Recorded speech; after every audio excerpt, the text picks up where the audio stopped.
like to welcome everybody to a special episode, a special series of High and Tight. We are labeling or naming this series In the Dugout. We're going to have some college coaches on with us. And joining me today is the skipper, the head man in charge, the chief, Adam Posey, head coach at Eastern Mennonite University. And let's go ahead and get started.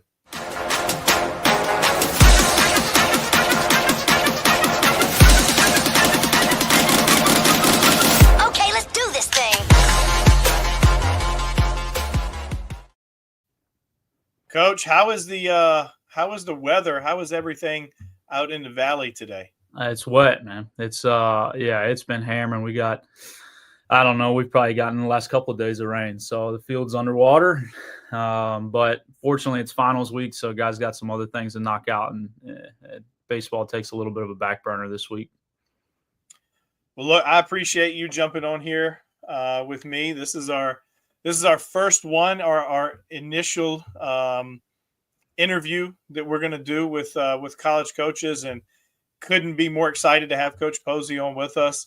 Again, just, recycling back to about 30 seconds ago, Coach Posey is a head coach at Eastern Mennonite University in Harrisonburg, Virginia, Division III school and program in the Old Dominion Athletic Conference. The ODAC. Nobody says the whole thing anymore, or really ever. So kind of near and dear. I played in the ODAC a little, not at Eastern Mennonite. Now the boss man did. The boss man, yeah. I think was he grad assistant as well? He coached in some capacity. I don't want to speak. I don't want to speak wrongly on the boss, but I know he played and coached there. Jerry. He transferred out, I guess, after my freshman year. He was a sophomore. He was a year ahead of me. Transferred out when there was a coaching change, and Coach Kenny still holds that against him. Jerry could spin a breaking ball. He could spin a breaking ball. All right, Coach, let's jump into it. I want to start off. We're going to go through a bunch of different things here. But I want to start off just basically like your personal background, and then kind of blend that into where you're at now and where the Eastern Mennonite program is now. Yeah. So I grew up in Pocosin, Virginia. So I know you guys follow them, and played for Kenny Bennett. And I remember there was like a really clear conversation my senior year. I was throwing BP to Chad Pender, who just retired from baseball last year, actually. And we had all these scouts in, and I remember one of the assistant coaches telling me, like, man, you're going to make a really good coach one day. And I was like, awesome, but I'm not done playing yet. I got a few more years in me, I hope.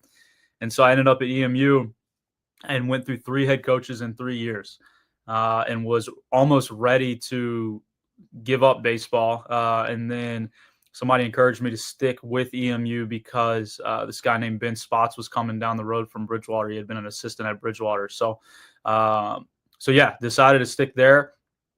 Played for Coach Spots for 2 years. Volunteered the first year, and did absolutely like everything they could ask me to do. Like, was just totally like just grinding it away. Like I remember telling Coach, like, I'll do whatever you need me to do. Sorry, my wife's knocking on the door here. I told her I'd do whatever. Whatever you need me to do, I'll do it.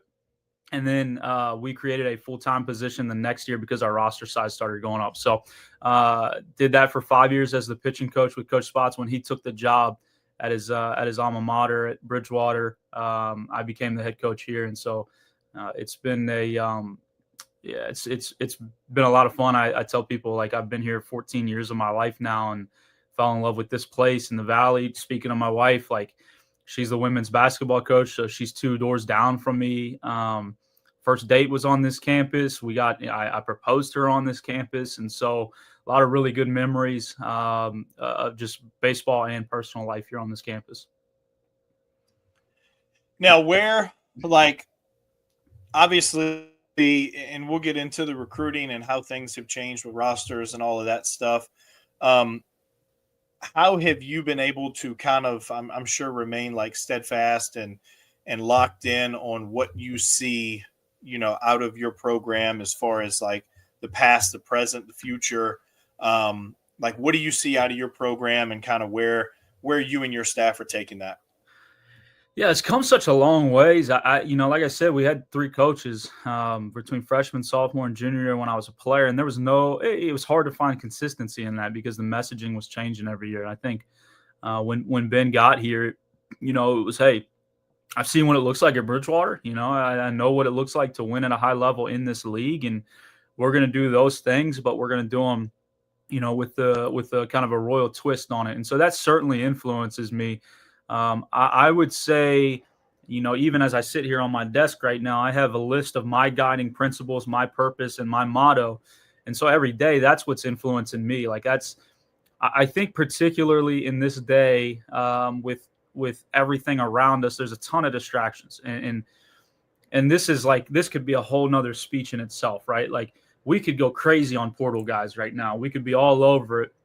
But that to me is in direct contrast with one of my guiding principles, which is loyalty to guys that we recruited. And so I think, believe me, that's not to say we're not going to recruit transfer portal guys. So if they're watching this, just know we're looking for good players all the time. But there are certain things that I think like individually I value, and then therefore the program is going to value that as well. And so if we can remain on that path, that's important to us. So like for us, man, like let's find the most competitive guys.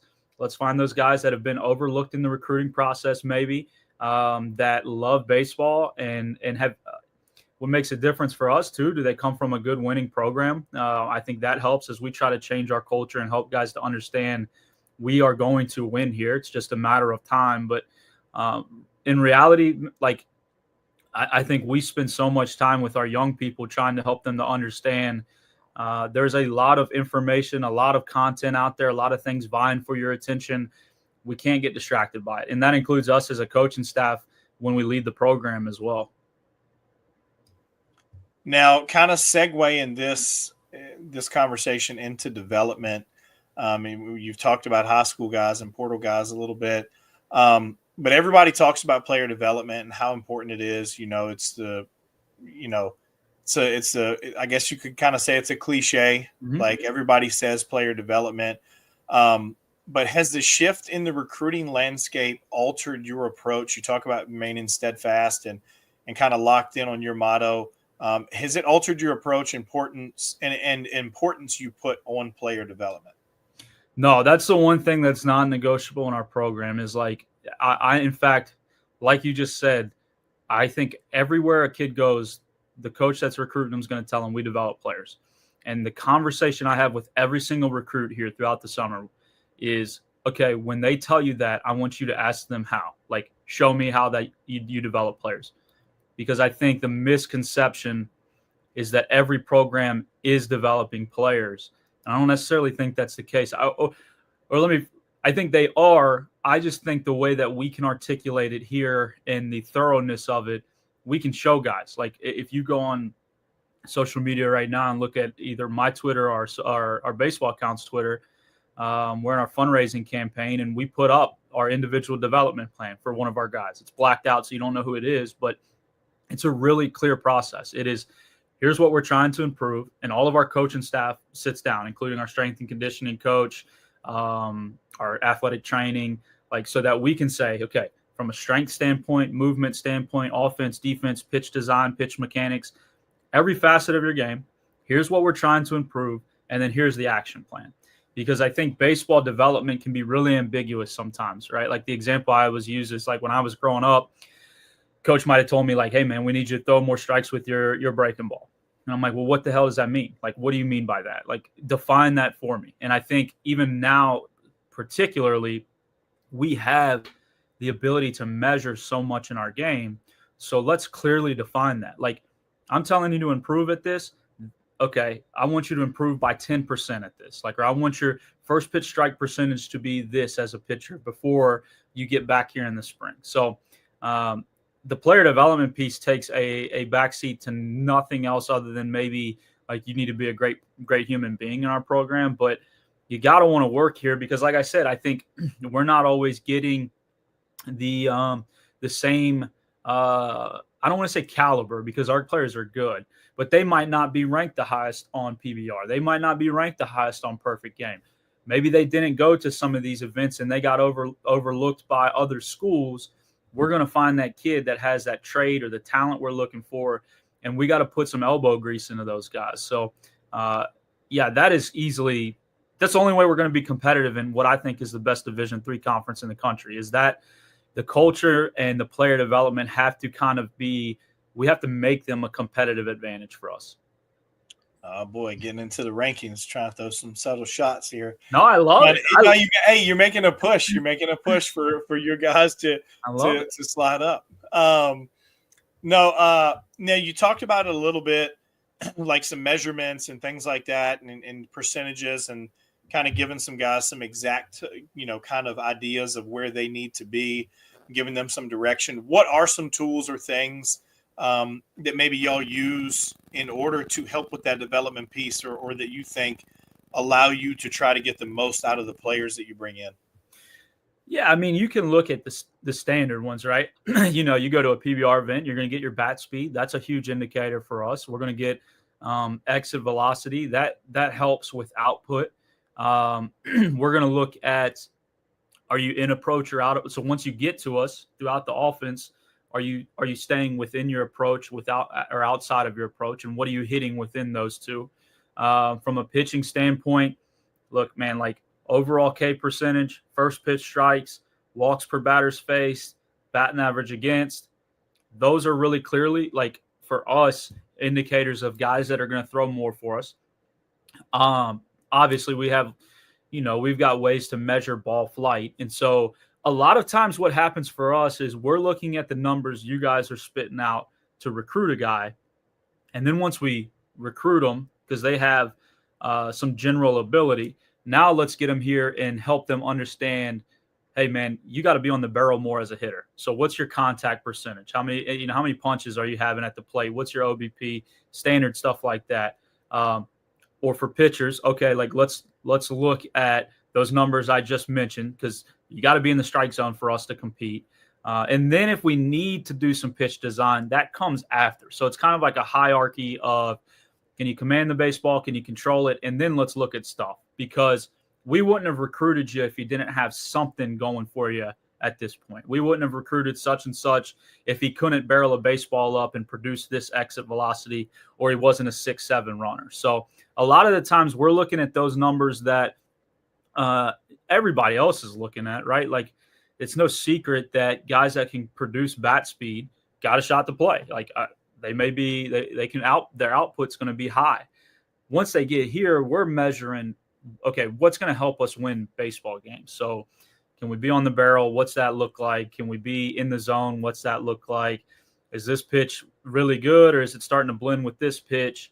So hopefully that kind of answers it. Like, we're looking output in the recruiting process. We're looking at how do we get you to be able to contribute once we get you in the program. I think that's, not to take this away from you, but I think those are some good points to try to help people understand. Like, we see everything on Twitter, like, oh, well, my exit velo, off of a tee into a net is, X, Y, and Z, or my exit velo here is X, Y, and Z.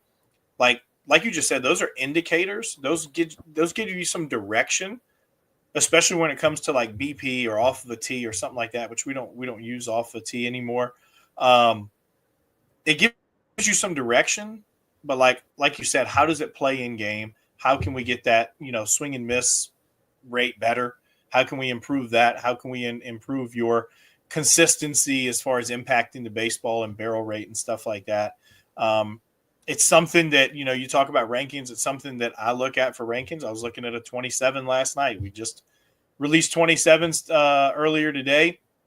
And I was looking at a 27 and kind of, you say his development or maturation, where in the last year, his average exit velocity has gone up like 9 miles an hour. His top exit velocity has gone up 12 miles an hour. Right. So you see some development, if you will, physical maturity or physical strength added there. And like you said, like those are indicators to you that kid is getting better, and helps you just kind of identify as opposed to, tell you everything about the kid. Yeah. Yeah. You got to play baseball, man. Like at the end of the day, got to show up in between the lines. Yeah. All right. Culture. And some of these came from your guy, the Mr. Jordan Jones. Okay. So we'll make sure we give JJ some credit. Yeah. Is there anyone, baseball is a game of, I say stealing, like people, it's a borrowed sport, right? Yeah. Everything that we do, I coached, and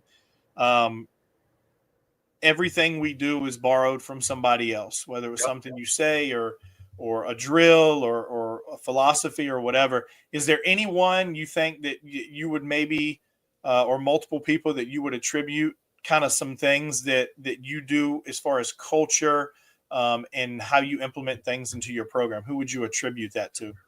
Whew, yeah. I mean, yeah, you're right. Like I always say, I haven't had an original thought in my life. I'm just recycling things that I've heard, and we might tweak them. I mean, certainly, the bones of what we do were influenced by Coach Spots at Bridgewater. I mean, that's just who I played for. It's who mentored me. The organizational piece that we do certainly influenced by it. We do. We bring in a lot of guest speakers and do classroom sessions, which is obviously like Coach Corbin loves to do that at Vanderbilt. So that was a heavy influence for me, is that like, okay, outside of the baseball field, how can we help bring value to these guys' lives and equip them for what's coming next? Our academic program stuff is heavily influenced by Coach Godwin at ECU, and talking to him, they've had a ton of success with what they do academically. Man, Coach Heatwell is a guy that is a Hall of Famer in the VBCA. He won a bunch of baseball games at Turner Ashby right down the road and still in our area. So like that, he's one of those guys. I see him at my kind of table, my board of directors, and I talk to him a lot about what we do. But there's no way to there's been everything we do has been taken from somebody somewhere along the way, and just kind of tweaked with the group of guys that we have. And some of it's been from guys like JJ. When he leaves our program, it's like, hey man, what do you love? What do you think we should stop doing? What should we continue to do? Right. And so some of those guys along the way have helped us as well, and kind of in building what we have today and what these guys get to enjoy. Now, everybody's different. When I coached, I knew that when we played Matoka, when Coach Stutz was there or whatever, like his guys were really going to try to run it out of the yard and impact the baseball and bang it. We played against Mickey Roberts when he was at Prince George, the legend. When he was at Prince George, like there's certain styles of play, just like in any sport, right? What would you say? Do you kind of allow the team to dictate that style of play, or is that something that you kind of try to focus the recruitment on, as to whatever style of play it is that you want to incorporate into that team? What'd JJ say? Did he give you an answer on this one? He did not. We have not talked. I told him to get in here and get some questions for the boss man, and that's what he put down. But obviously, it's something that he's probably interested in hearing from you. Yeah, I want us to play as fast as we can, and that's in every. I want our pitchers to roll. I can't stand pace of play. It's one of the things that bugs me when we go recruiting in high school is there's no pitch clock, and they can step off as much as they want, and it just drives me nuts, man. I love that our pitchers work quick. We just broke our stolen base record last year, and the goal is to break it again this year. To me, I want our guys to play as fast and as fearless and as free as they possibly can. Part of that is we have been able to recruit speed easier than maybe some of the bangers. Now we've got some physical guys. We got some guys that'll challenge the fence and can get after it. But as a whole, we have been able to get guys that can really run, and then teach them how to get after it on the bases and put pressure on teams. So it's I've learned a lot more from, up-tempo football or basketball coaches on how we want to structure our practices and therefore how we're going to play than maybe some baseball coaches along the way. We're going to hopefully push it, try and create some uncomfortability in our opponent. And that's, we've been able to recruit to that. Now this is a little plug for Coach Posey in the Eastern Mennonite program. Up there in the Valley, ball tends to fly a little bit. It does. So Coach said, haven't had a ton of success getting some of the bangers. If you can bang it a little bit, maybe a place you want to look at because you can run some numbers up out of there. Yeah, I'll tell you, man, like left field at our yard, if you're a right-handed hitter and you get the ball airborne from our left field to our scoreboard, there's 15, 20 bolts available for certain guys. And that's, you go back and look at our most famous alum is Eric Kratz, who won World Series rings and just played in our alumni game. Like his record's right there for you. Now he did it with BESR and he was a big leaguer, but there's some opportunity out there for you. Trampoline bats at that yard. That's insane. Now, do you think like being, and I think we'll talk about some of the shift in recruiting in a minute, but do you think, I guess maybe more so in the past where those 40-man roster and you got all these kids, taking the chance and the leap to Division I and stuff like that, that maybe did that not being able to get some of those bangers because they took that chance and maybe, you could have got them to Eastern Mennonite. Do you think that like played into, kind of what you wanted to do a little bit as you knew you'd be able to get more of those guys? I think so. I think also, I've just, the way that I coach or have coached, the best players I've been around have been good athletes. And typically if you're a good athlete with juice, you're getting scooped up by somebody before you get to us. And so, a lot of times if a guy had juice at our level or at EMU, like might have been a little bit stiffer, maybe didn't quite have a position. And so we have, instead of looking at like, okay, this guy really runs well or this guy bangs it, we've looked at like who are just the best movers, because those are the guys, when we go back to the player development piece, when we put these things into place, those are the guys that we found we can help adjust more or get better, is like who's our best movers, who the most athletic looking guys.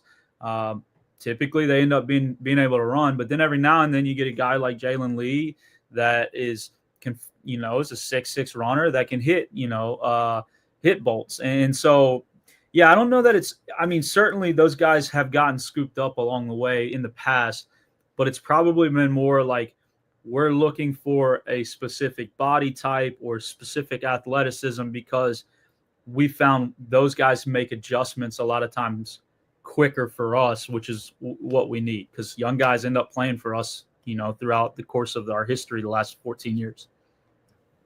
Speed never slumps. That's right. Gives you a shot. Well, it makes it tough to slump anyway. I have seen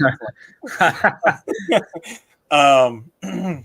All right, so shifting that into recruiting and talking about kind of what you look for in players and stuff like that, how would you say, if at all, how has your perspective on recruiting changed in the past 5 years?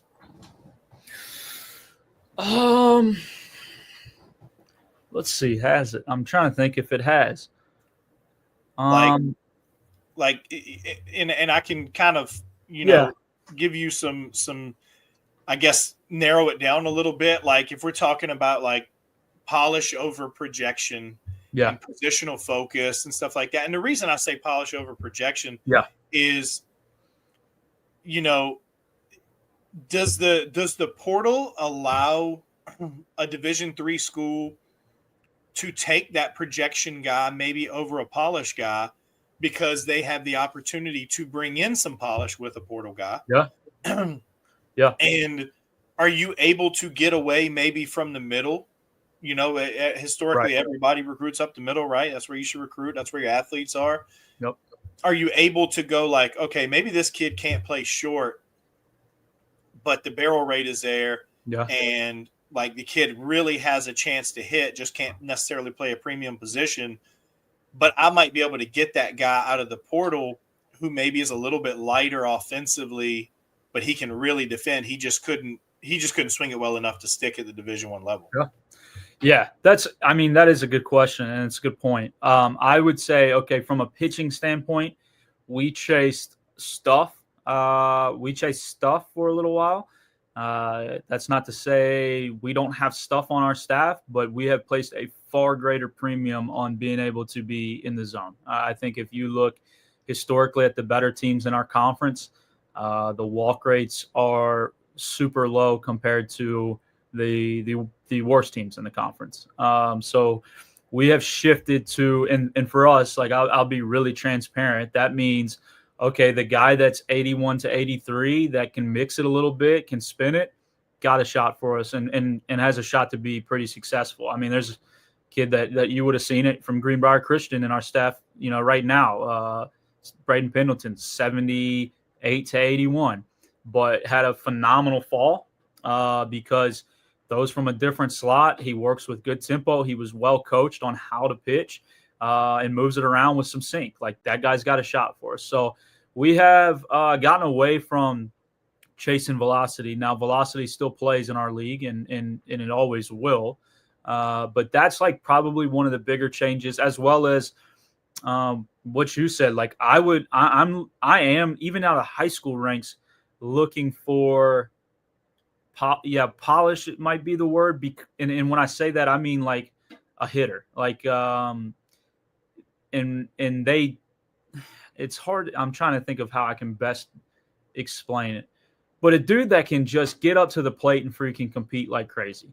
Maybe it's not flash. Our best hitter is a junior in our program. Aiden Miller is probably, I think, our best overall hitter from Riverheads, 3-sport athlete. There's nothing flashy about him. He's a little dude, but aggressive. He's on the barrel all the time, can spray it around the yard. And then, like you said, he's going to pick it at 970, 980 in the middle of the field for us, which is at our level. That's huge, man. Like if a guy can field it and take care of the baseball, that's a big piece of it. So I think we've shifted to taking ball players, guys that have an understanding of how to play baseball.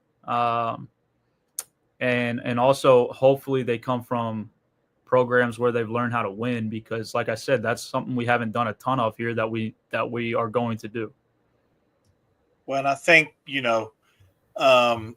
not to get too much into your recruiting classes of this year or current year or of recent years, just outside looking in, you do see a bigger focus of trying to get kids out of winning programs who are accustomed to winning and don't like losing.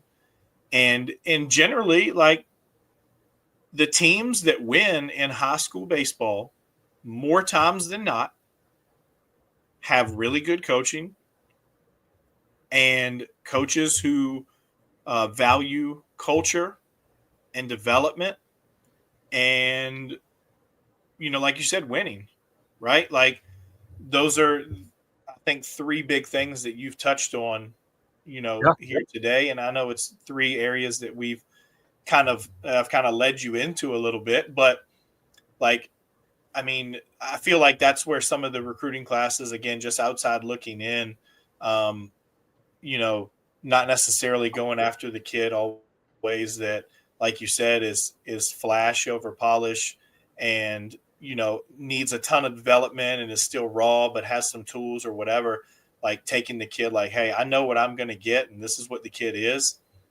but I know he's going to be able to compete for us, really early on.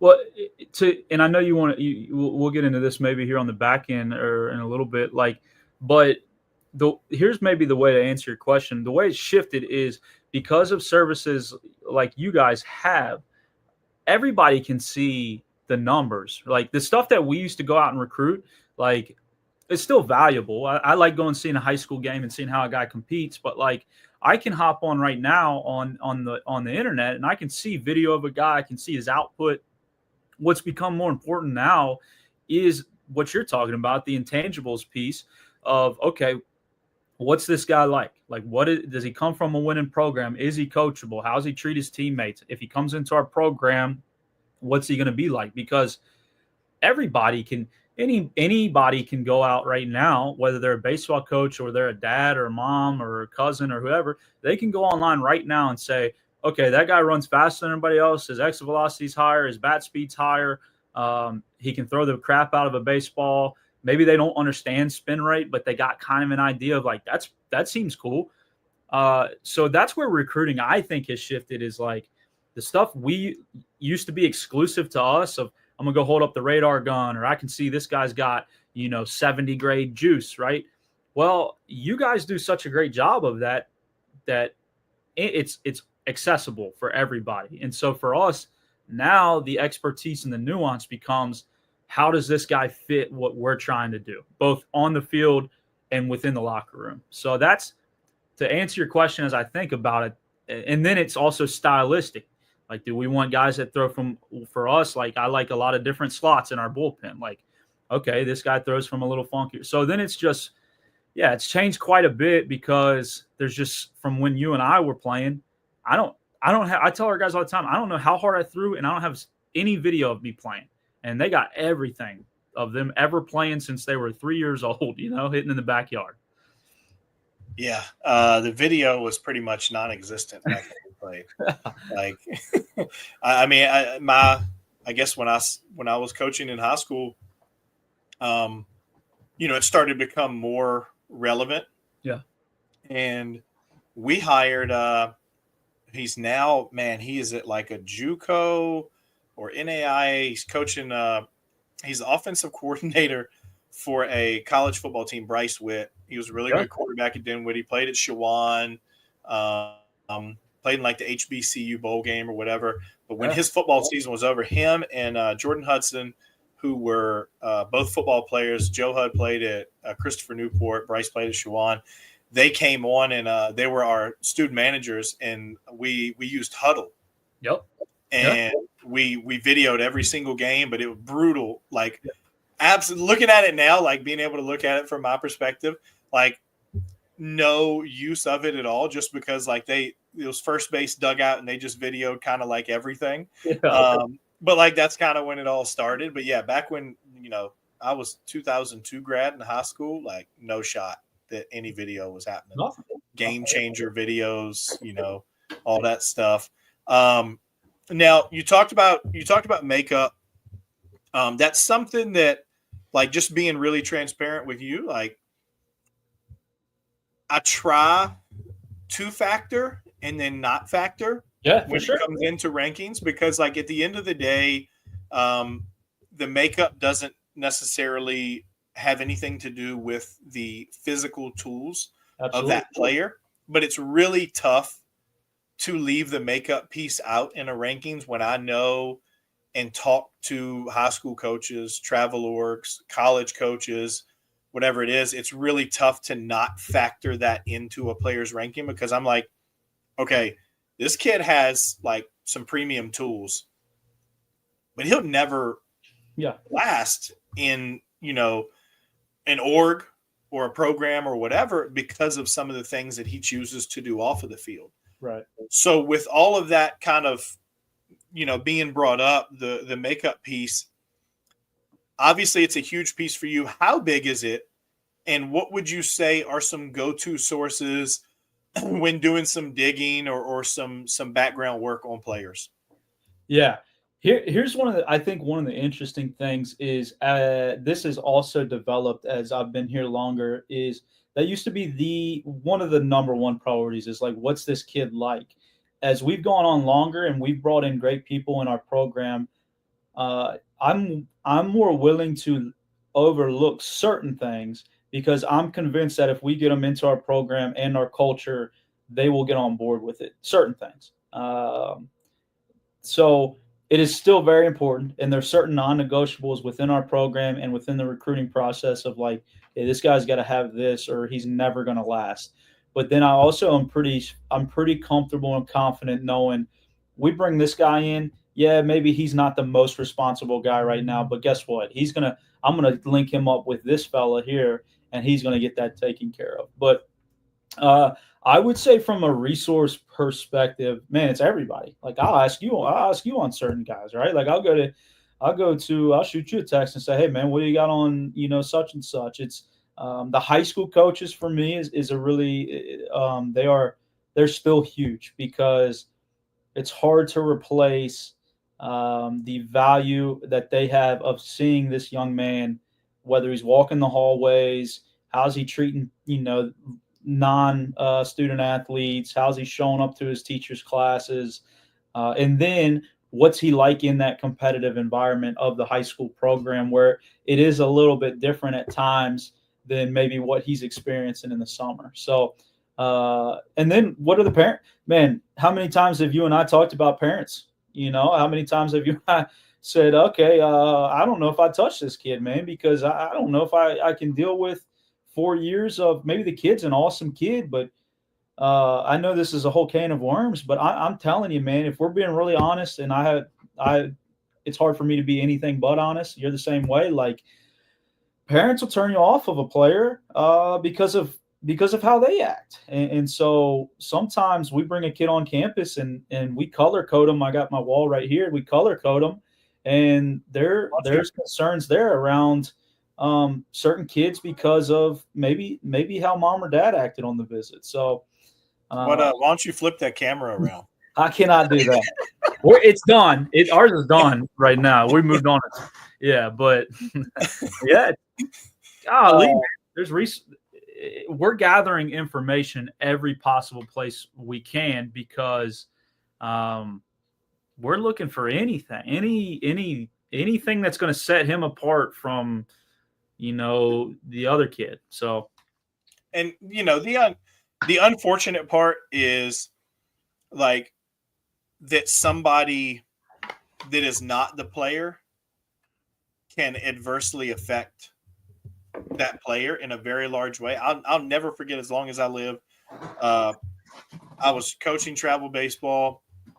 And I tell this story, have told this story numerous times. I was coaching travel baseball, I don't know, a long time ago. And we were at a Division I school, and another Division I school's recruiting coordinator was there, and it was actually one of my players. And the parent was just too much always, and no matter how many times you told him, hey, look, like, and we had these conversations. Like I'm doing a recruiting talk at the end of this month at RBA West, like. I'll do these recruiting talks and tell, all these parents or advise them, hey, look, like keep it in the lane. And I'll go out, somebody, the same person to talk to, like just kind of taking things left in the stands, at the umpire or whatever. But anyway, we're at the school and I'm going over to coach third base, and the recruiting coordinator comes over and he's like, hey, Jason, he was like, who's, and I won't say the position. He's like, who's that position's dad? I was like, he's right there in the stands. And he was like, whose kid is that? That guy's kid. Yeah. And I was like, well, it's right there. He was like, okay, crossed him off. And we'll have people like ask like, why? What do you mean why? But because kids, like in large, are a product of their environment. I taught for 14 years. And when I had a brutal kid in my class and would have to have like parent-teacher conference or would meet the parent or something like that, 9 times out of 10, maybe more than that, I was like, okay, well, that's why that kid's that way. Yeah. Right. Like, so there's a chance you're playing with fire of that kid kind of falling right in line as they get older, and the more they've been exposed to it, falling right in line with how the parent acts. And in addition to that, like you said, like 4 years, like people don't want to believe, and you can speak to this way more than I can. I can only speak to kind of what I've been told, is that some of the some of the non-great things of parental involvement, some bad cases of parental involvement at the high school level, unfortunately have began to creep into the college level. And I mean, I've even heard instances like on the Division I level, like where, there's, I think for most times, like complete non-involvement with parents in the program and stuff like that. So like, I mean, anything to add on to that? I've seen also how it's worked inversely is like, man, we actively recruit good families into our program. Like that is very much an important piece, is that when we have you on campus, okay, what if these are killed? Like this is a great family, because we do involve our families. We don't, it's always like, hey man, we're not going to talk necessarily playing time with the parents here at this level, but man, I'm an open, if you have concerns about your son or, one of my favorite things to do, Jason, is like at the end of their 4 years to sit down and write the families a letter of how I saw their kid grow up over those 4 years. Like, and so families are a huge part of our program, and we actively involve them. And if we didn't have the familial support that we do,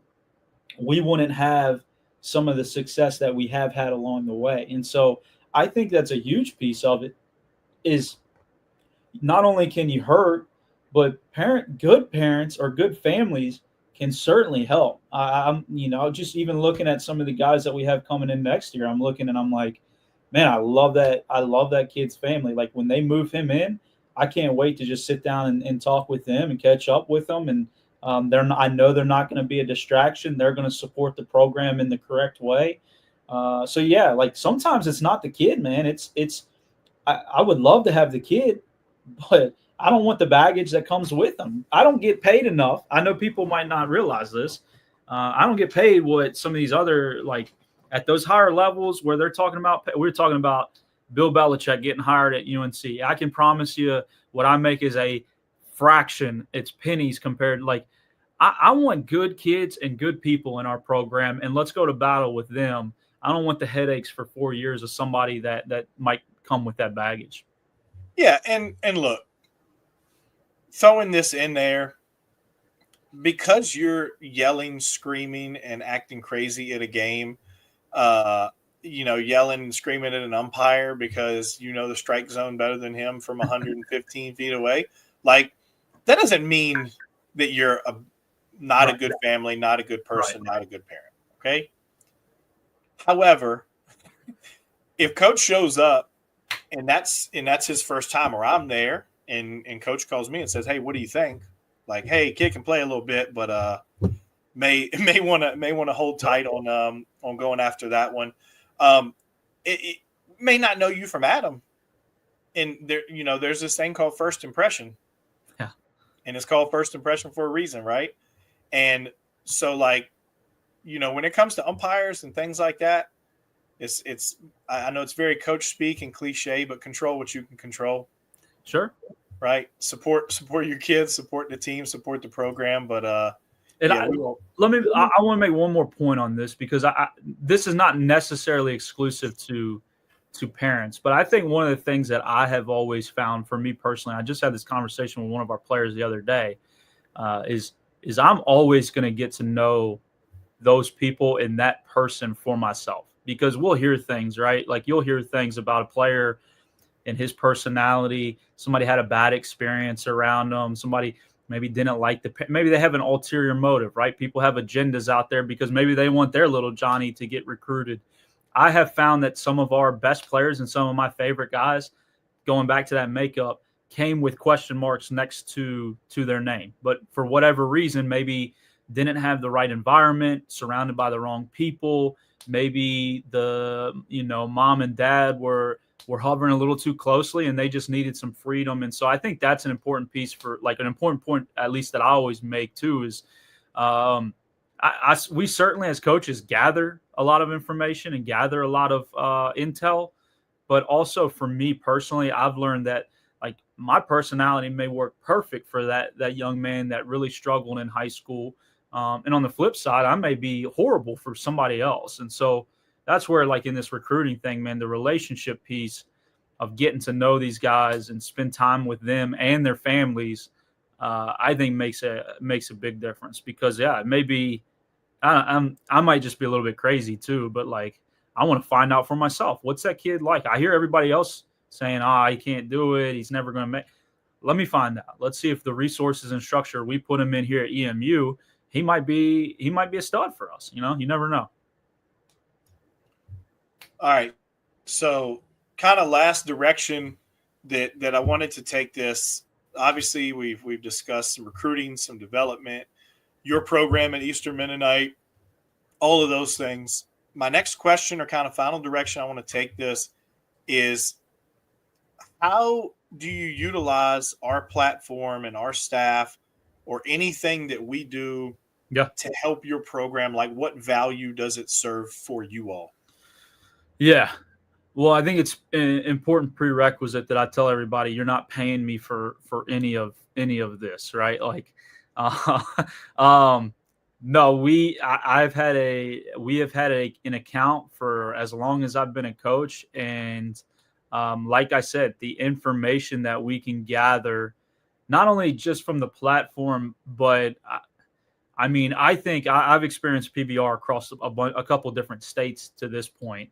And having trusted people, whether it be yourself, whether it be Jordan, whether it be Jerry, John, like having you guys out there where we're limited, right? Like I have 2 guys with me that are full time, but for us 3 breaking up, like we can't see everybody every time.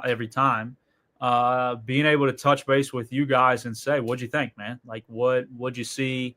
How'd the guy do? Okay, hey man, I saw you guys tweeted about him. He didn't have a great outing. How did he respond? Because you guys are baseball guys. Like it's not just some dudes running numbers. Like you guys have baseball background. So I for me, having trusted resources out there is a big piece of it. And I would say the same. Like we went up PA state games, man, and crushed it up in PA, in PA. Like PBR across the board for us has been a really good resource just to gather some of that information that I'm talking about. So it's been awesome. Yeah, no, coach keeps wearing me and Jordan out about coming west. And we're trying. We're trying to make our way west and get some things up in the valley and stuff like that. I know I talked to I guess it was Mike Bertner a few weeks ago. Yeah. About doing something with Valley Baseball, VBS with the Valley org. So we're trying to make our way there. You guys get it all, man. I think it's that's the thing that's always good for us is there's not many guys getting overlooked in the state. If you want to play baseball and you need exposure, you want exposure, it is at an all-time high across the state. I think that's one of the beautiful things for us at our level or at any college level is like there is a footprint out there for you baseball wise almost all the way across the board. There's obviously some guys, man, maybe tucked in corners or in those little places, but if you can play, it is really hard to go overlooked these days. I mean, we used to be able to go find some diamonds in the rough, but for the most part now, like people are going to know about you. Yeah, it's kind of a double-edged sword. I think for you guys, we catch flack from all angles. I'll get it from pro guys. Hey, like don't be putting a video out on this guy.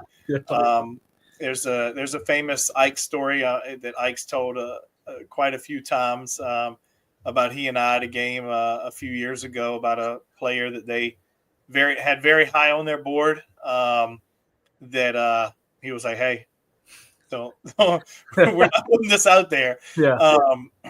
And so like, and at the same time, the other side of the sword is like, hey, I didn't know anything about this guy. Yeah. Like, can you shoot me his contact information, or what did you think, or didn't know anything about him, or whatever. Dude, I'll tell you this. I'm sitting here. We mostly finished up our 25 class, and I was kind of going through it the other day. And I send myself direct messages on Twitter all the time so I don't lose tweets. And one of them was of a kid that you guys had posted from one of the early tournaments of the summer. And I was like, man, I like this kid. Like he can throw it a little bit. Well, I need to follow up with him. He was committed 4 months later, and I had forgotten totally about that. Like, it's like, so the stuff you put out there, like you said, that was a kid I knew nothing about. Saw him in one tweet, was like, man, this guy's pretty good. And then we continue to see him, and next thing you know, like he's part of our incoming class. So it was cool to kind of follow that path of a guy that we literally saw through social media all the way up to now he's going to be a Royal next year, and I think can be a good player. RDR, baby. RDR. That's right. Now I will go to bat for Coach. I don't know if they still have the hat floating around, but one of the sickest hats and logos with the glove, is that still floating around? We have a jersey with it still. The hat, we retired the hat, but we brought the jersey out last year for the guys. We wear it as kind of a retro throwback, the Milwaukee Brewer. Yeah. Yeah. That's what I thought. I was gonna say, is it a Brewers? Kind of, and that's Kratz played for the Brewers for a little bit, didn't he? He played for half the dang on league, but yes, he had a really good experience. I think Milwaukee's probably one of his favorite places that he played. All right, so for the people that are traveling to the Valley, now I did not have this planned, and you don't know anything about it. So if you don't feel comfortable saying it because you don't want to upset anybody out in the Valley, then just say no. But let's go top 3 places. Can't be a chain though. Like can't be like Chipotle. Yeah. Top 3 places when somebody's at an EMU camp or a JMU camp or something like that. Top 3 places to eat. Yeah, Jimmy Madison's number 1. So barbecue place downtown. Easily my go-to. We probably get it once a month. Crush some pulled pork and the Jimmy Sprouts are unbelievable. That's number 1. Number 2, I think flies under the radar. Most people, even in Harrisonburg, might not know. Lola Moe's is a restaurant, is a sandwich restaurant. So sandwich shop. Like some of my favorite. The Angry Bird is my go-to. I'm going to say, so a lot of people, I think number 3 is going to be Billy Jack's, is what most people would say. But because that's kind of like, there's some other Billy Jacks out there. We have a place called Magnolia's Tacos that I like too. You can sit up on the roof and can see out over downtown Harrisonburg, get a good taco. They got some good chili lime wings. Those are my 3. So all downtown. They're all, for my recruiting pitch, those are all right here, 5 minutes off of campus. You got good eats. All right, so the new Keith Lee just struck for anybody who knows who Keith Lee is. But Coach Posey giving y'all some inside scoop on where to go in Harrisonburg. Coach, I appreciate your time. We've almost hit an hour. Sure. It seems like it's been seriously, it seems like it's been 15, 20 minutes we've been talking. But I appreciate your time and everything that you have done and a friend and somebody that we can always reach out to and ask about players and whatever else is going on and throw a little flack back and forth in a little group chat. But it is given and it is received. So. Right. Those are we got some legendary group chats in there. Coach, I appreciate your time, man, and best of luck this spring. Thanks, man.